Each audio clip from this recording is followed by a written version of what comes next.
A lot to get to. Let's start with Oklahoma appears to have found their quarterback. And John Mateer, we've discussed it. It didn't take long. Ben Arbuckle, of course, the offensive coordinator. And John Mateer has committed Boomer Sooner, as he said in the picture. That picture was dated back in June of 2020, but he is headed to play for Oklahoma. Clearly something he's wanted to do for a minute. If he's, 4 years ago, tweeting out that picture with the horns down there. But this is a boon for them quarterback-wise. This is an excellent player, in my opinion, the best player that will be or would have been available in the portal this year.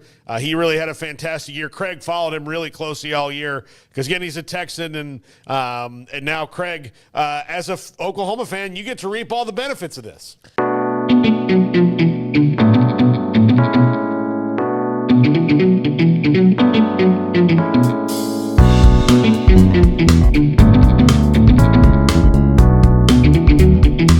Yeah, I'm fired up for it. I think it's a great addition and a sorely needed boost of energy and excitement for a program that, didn't have a whole lot of that this past season for a variety of different reasons.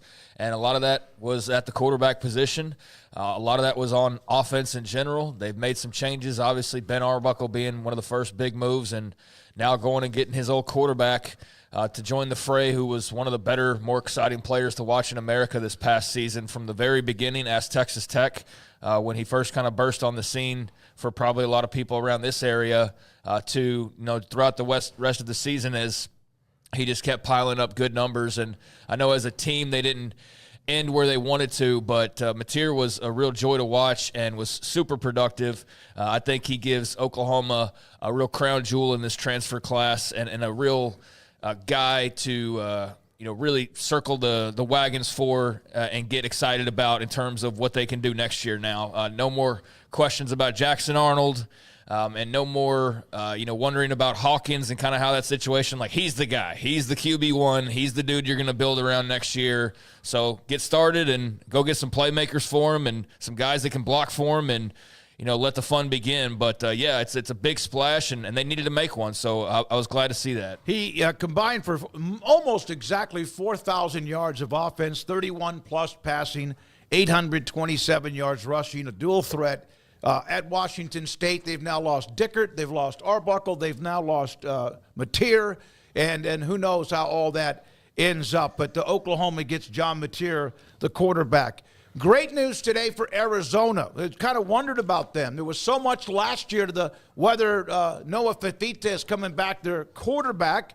He put that up, or they did, Arizona late yesterday. He's coming back for a 2025 season, and Arizona needed something positive. They get it. Yeah, I'll take the first lump of being wrong here. I just thought with Tedero McMillan and, all the offensive linemen leaving that Noah Fifita would go, because this is clearly a rebuild that they're going to be doing at Arizona. But, if you've got a spot to rebuild around, it's certainly a good quarterback like Noah Fifita. He's still young. He was just a sophomore this year. So really loves being in Tucson, really loves being an Arizona Wildcat. And that's great news for them. And hopefully they can rope in some transfers and some recruits to play around him, because that kind of loyalty is rare in college football now. Yeah, I was hoping we were going to spend like the first 30 minutes just on John Mateer and celebrating the Oklahoma Sooners, but that's okay. We can move on. I felt like we were just going to maybe build the whole first hour around the Mateer decision and went really from a half hour to an hour. Yeah. I mean, but maybe that's okay. 90 minutes, okay. maybe I think 2 less hours. is more, because it means you're just like cool with it. You don't want to get. I get you. I'm just playing, obviously, but I am fired up about Mateer. But Noah Fifita, I'm fired up for him. I'm fired up for Arizona as well. They desperately needed some good news. This offseason, this past season, has been a real chore. This first year of Brent Brennan has been really rough at times, and I think he made a different decision and decided to go make some money in the transfer portal, it would have been really hard to sell anyone, even the most loyal of Wildcats fans, on the vision of Brent Brennan.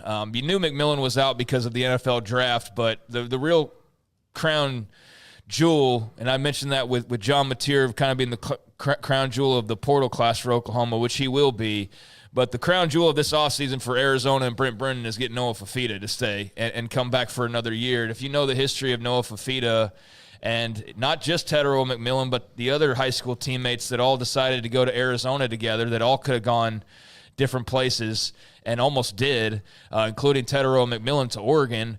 They all end up together, and a big part of the reason they all end up together is because of Noah Fifita, because he was the guy that was kind of the ringleader. He was the guy that had pledged to Arizona and recruited all those other guys to come and join him, and he obviously was successful in that, and those high school teammates were able to take them to those heights of a couple years ago, and all of the excitement that was built up, and that excitement that carried over into last year, but that you did wonder, all right, coaching change, how's that going to work? And it obviously didn't work well. He had a down year.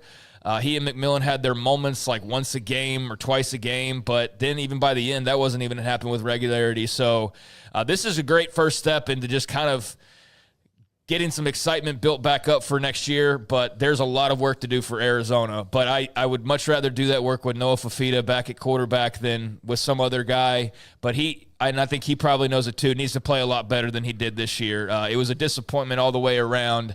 And so we'll see how he's able to bounce back, especially without his most trusted target. But this is a good thing for Arizona football. And then West Virginia losing that bowl game a couple of days ago. CJ Donaldson had a couple of fumbles, but still a very, very, really pretty good running back, a banger, like 6'2", 230 plus, almost 240, 2,058 yards, 30 touchdowns in his years at West Virginia. He now has entered the portal, CJ Donaldson Jr., so West Virginia with Rich Rodriguez, and there will be attrition there coming and going. He'll bring some of his own in, but it looks like that Donaldson might be on his way out. Yeah, I think there's a lot of fits for CJ Donaldson. Now, he has not been as healthy as you'd want him to be, but he is an absolute load. Like he reminds me a lot of Brandon Jacobs, that used to play for Auburn and then the Giants for years. He's just 6'2", 240.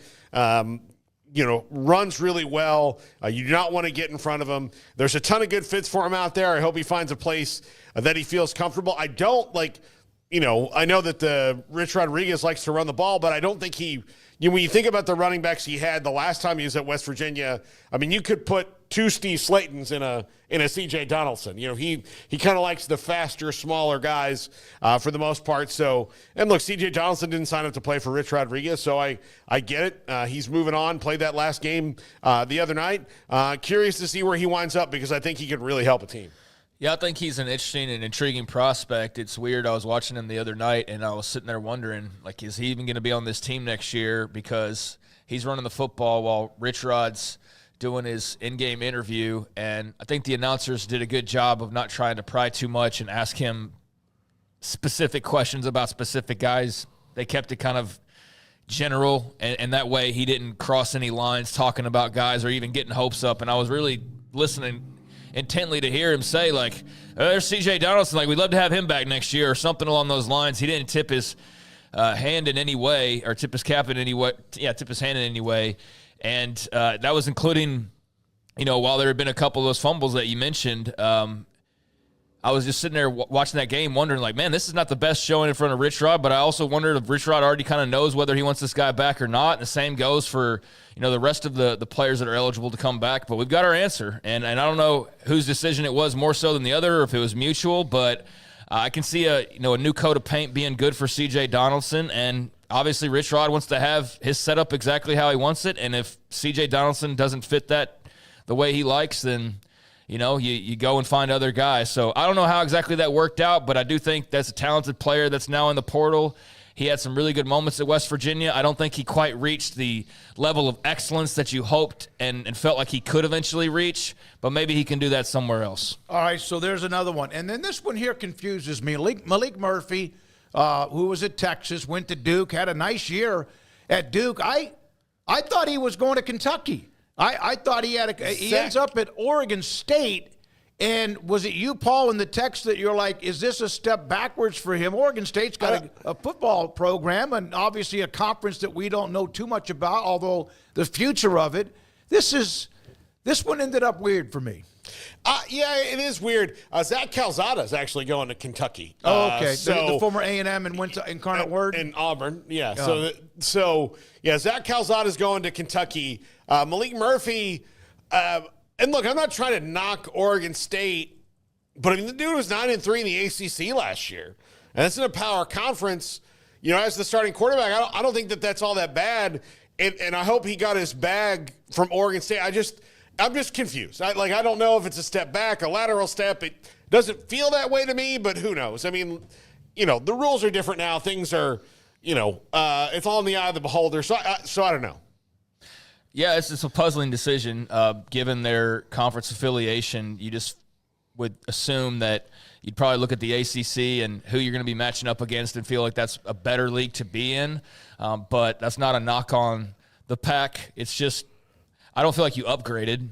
And so it's kind of confusing to see a guy make what is, I guess, at best a lateral move, and not really sure what the thinking was here. So maybe he'll do an interview or has already and can clarify sort of his motivations and what he saw in heading to Corvallis that made the most sense for him. But, yeah, it seemed like there was a lot of talk about Kentucky, and I'm sure we'll get to now Zach Calzada in a second since that's another big quarterback decision. But, yeah, I don't know how all that worked out, but when I saw Oregon State on that graphic flash up, I was just like, what? Like, that just it was surprising because it just didn't have them in the fold and didn't recall seeing anything about them really being in the mix. But, okay, I mean, look, Oregon State and Washington State deserve some good news around Christmas time.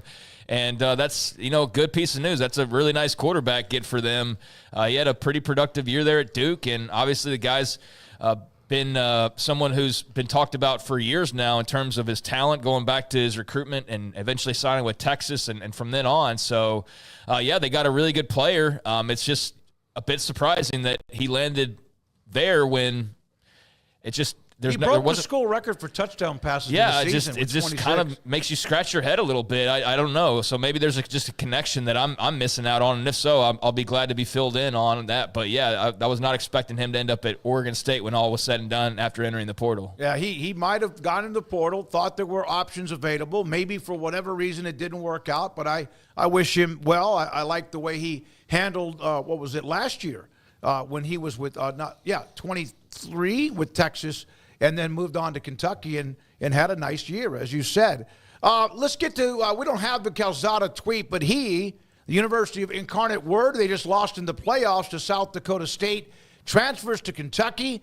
He was at A&M, led them to a win against Alabama when he was there, and now he will transfer to what we thought was going to be Maalik Murphy's school. It is Calzada School at Kentucky. Yeah, Kentucky, you know, trying to reload in the portal. They did not have a good season this year. Their best win was against Ole Miss, right? And that was probably one of the reasons Ole Miss is out of the playoff and didn't have that, you know, same argument that Alabama had of like maybe we can get in because they lost to a team that was below 500. Mark Stoops almost left, apparently, and went to A&M. And then A&M hired Mike Elko, which looks like a great decision for them. And then Kentucky fans were like, hey, I thought you were going to A&M after a 4-8 season. So, yeah, they've got to reload. They get Zach Calzada, who he has a rifle of an arm. I mean, an absolute cannon and a rifle. He didn't play much at Auburn. He had the big win against Alabama a couple years ago for A&M. But outside of that, he hasn't done much, and he was killing it at Incarnate Word, so best of luck to him, but this is another guy on his fourth school now. Yeah, seventh year upcoming. So, you know, we love that, the seventh-year quarterback. Did he play JUCO? He might have 9. Yeah, well, I know we'll probably – I don't really want to talk about that, but I know we probably will. It's just frustrating as a college football fan, you know? Like, it's not always the most fun topic, but – good for him finding a nice spot. Certainly a step up from playing in Incarnate Word. No disrespect to them. It's just it is. So he gets to end his career at a big school in the SEC and had the big emotional send-off the other night after Incarnate Word's playoff game, and we kind of touched on that earlier in the week, and really had a beautiful message and very emotional kind of outpouring of love for San Antonio and the Incarnate Word community. And it touched me like right in the heart. I was like, wow, that's really beautiful. And then I saw him enter the portal a couple days later, and I was like, damn it, what the hell, man? Like, that was just – it was such a beautiful moment, but I guess that was his big goodbye. Yeah. And so he's earned this shot. And, yeah, I thought Kentucky might go the Maalik Murphy route, but Calzada's a big guy, big arm, a lot of experience, and obviously somebody who's familiar already with playing in the SEC to some extent. But I think that's a nice pickup on paper. They've got some young quarterbacks that he'll be able to compete with. But, yeah, he'll be the guy, and I'm curious to see how that pans out for Mark Stoops because they really need to put something together next year. I think they really need a nice year. So I think that's a step towards that, and we'll see how he does in making the jump back up to where he was previously.